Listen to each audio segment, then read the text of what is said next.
사도행전 14장을 공부해 보도록 할 거야. 지금은 제일 1차 선교여행이야. 그치? 그죠?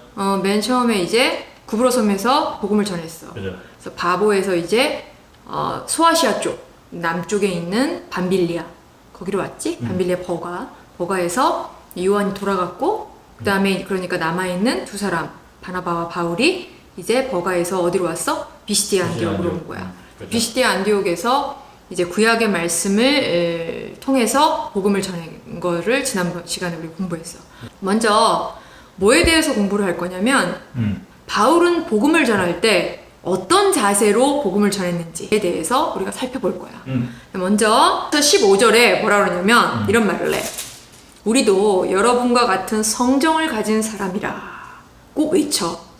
이들을 향해서 이 말만 한 것이 아니라 이제 이어서 얘기를 하는 거야. 15절에 이런 헛된 일을 버리고, 헛된 일이 뭐야? 사람을 신으로 섬기고 제사하는 이런 잘못된 일을 버리라고 하면서 이들에게 무엇을 말하느냐? 진정 섬겨야 될 분, 진정한 신을 이제 선포하게 되는 거야. 전하게 되는 거야.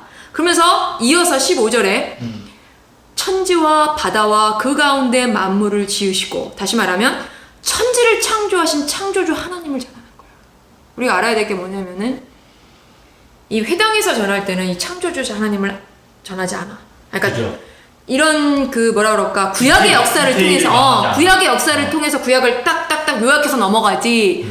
이렇게 바다와 뭐 천지와 그 가운데 만물 지으시 이렇게 전하지 않는단 말이야. 처음부터 전하지 않는다. 그리고 15절에 이어서 살아계신 하나님을 예배하라고 섬기라고 전하지 않아.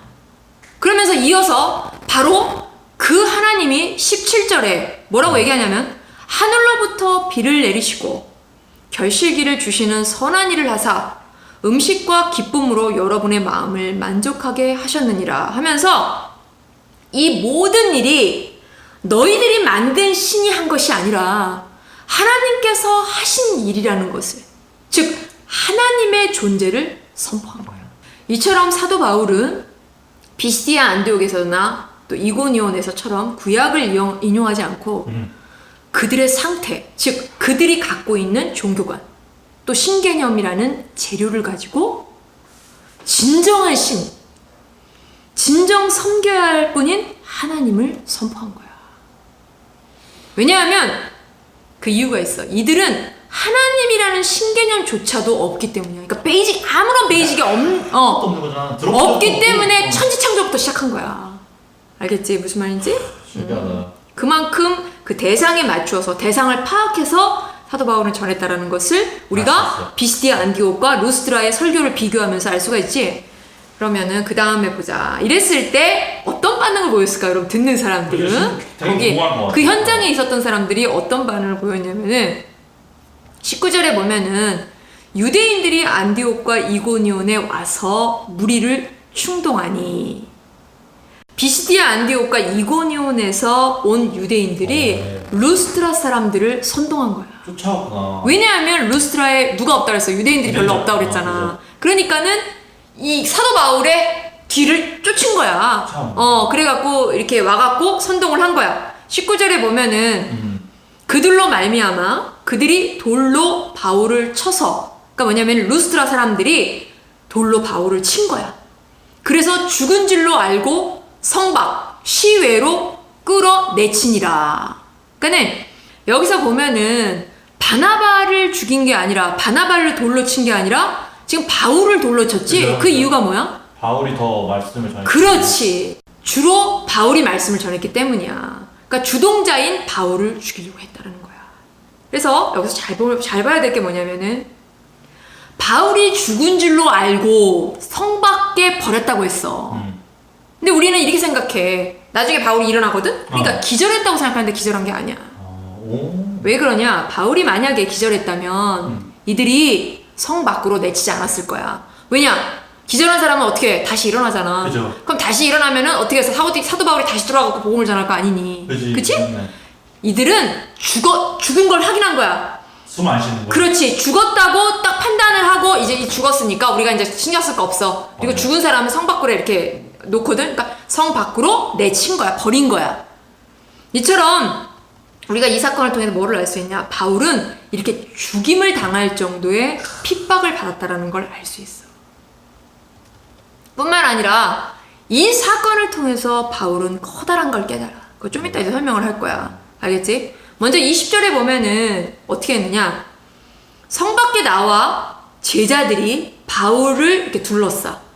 성 밖에 지금 사도 바울이 성 밖에 내쳐졌잖아. 근데 제자들이 나와갖고 성 밖으로 나와서 바울을 이렇게 둘러쌌다고 그래. 이걸 통해 우리가 뭘 알 수 있냐? 벌써 제자가 생긴 걸 알 수 있어. 그게 궁금하긴 했어. 사실은 지금 얼마 되지도 않았잖아. 그러니까 우리가 보면은 포커스가 자꾸 괴롭히는 사람들, 핍박하는 사람들을 많이 이렇게 나오잖아. 그리고 물론 두 부류가 있다고 이렇게 나와 있어. 뭐냐면은 그러니까 유대인을 따랐던 부류와 사도 바울을 말씀을 받고 사도 바울이 전하는 말씀을 받고 사도 바울을 따랐던 사람, 이렇게 두 부류가 등장하긴 하지만 사실은 누구에 대해서 더 말을 많이 하냐면 핍박하는 유대인들에 대해서 이렇게 더 말을 많이 한단 말이야. 그들이 어떻게 핍박했는지. 그거 보다 보니까 우리가 무슨 생각을 하냐면 이렇게 제자들이 생겼다라는 게 제자들이 생겼구나 이렇게 생각할 수 있잖아. 근데 우리가 알아야 될 게 뭐냐면 그렇게 핍박하는 존재만 있었던 게 아니라 말씀을 전한 결과 이렇게 곳곳에 제자들이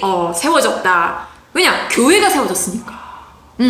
그래서 제자들이 세워졌다는 건 복음을 받아들인 사람도 있었다는 걸 우리가 알 수 있어.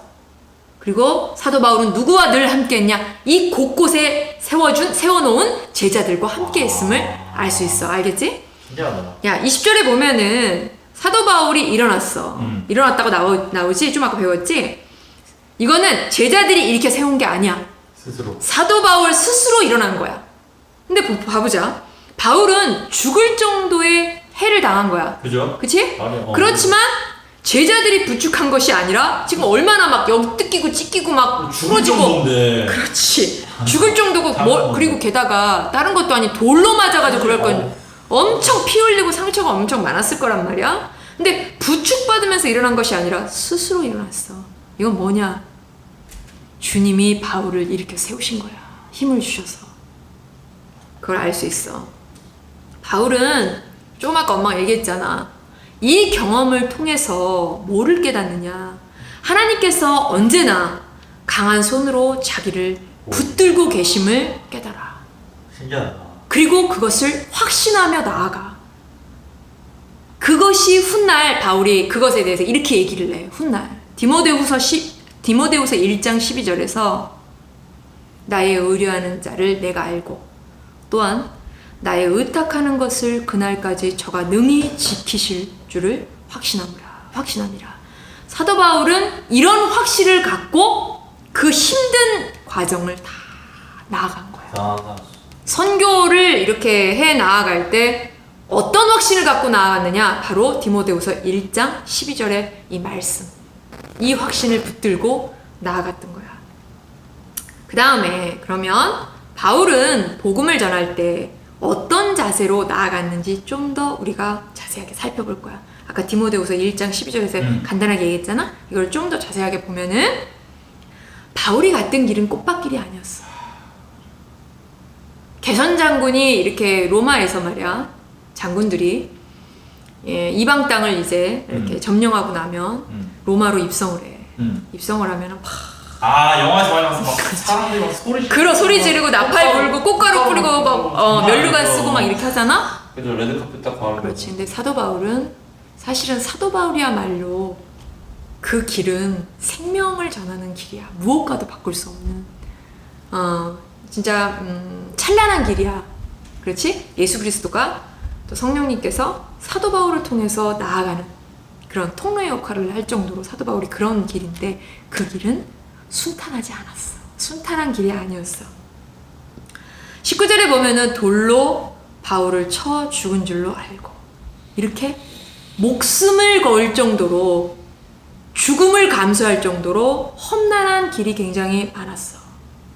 하지만 우리가 잊지 말아야 될 것이 있어. 이 사도 바울을 통해서. 이렇게 이런 험난한 길을 갈지라도 우리가 놓치지 말아야 될 게 있어. 첫 번째, 20절에 보면은 바울이 일어나 라고 말하지. 이건 뭐냐? 주님이 일으켜 준다는 사실이야. 바울이 일어났잖아. 바울이 일어났잖아. 이거는 누가 일으켜 주신 거야? 주님이 일으켜 주신 거야. 둘째, 그 성에 들어갔다가 이게 뭐야?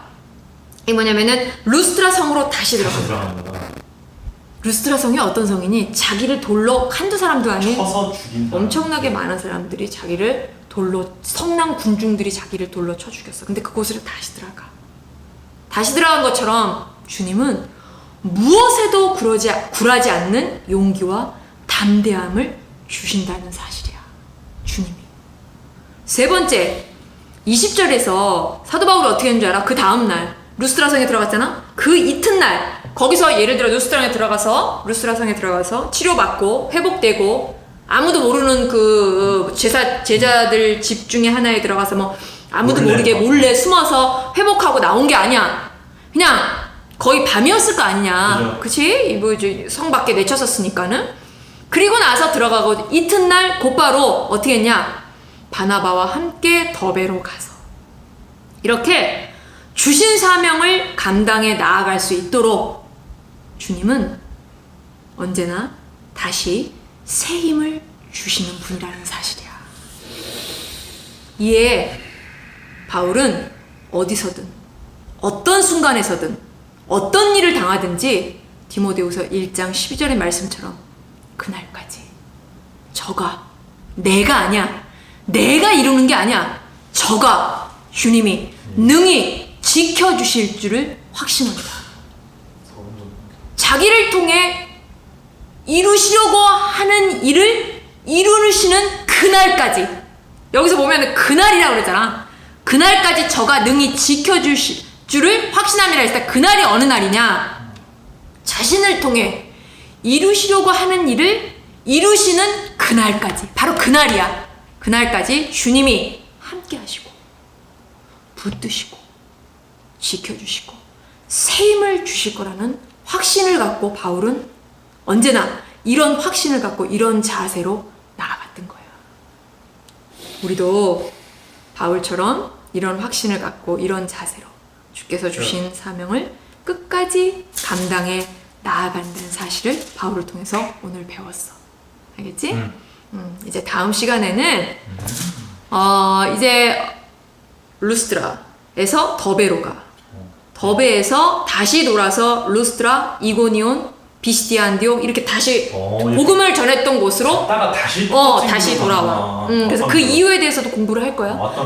그리고 나서 이제 드디어 수리아, 안디옥으로 돌아왔다는 건 뭐냐면 1차 전도 여행이 끝났다라는 거야. 끝나면서 이제 어떤 일이 벌어지면서 최초의 종교, 기독교 역사상 최초의 종교회의인 예루살렘 회의가 이제 열리게 되는 거야. 그거에 대해서 다음 시간에 공부해 보도록 할 거야.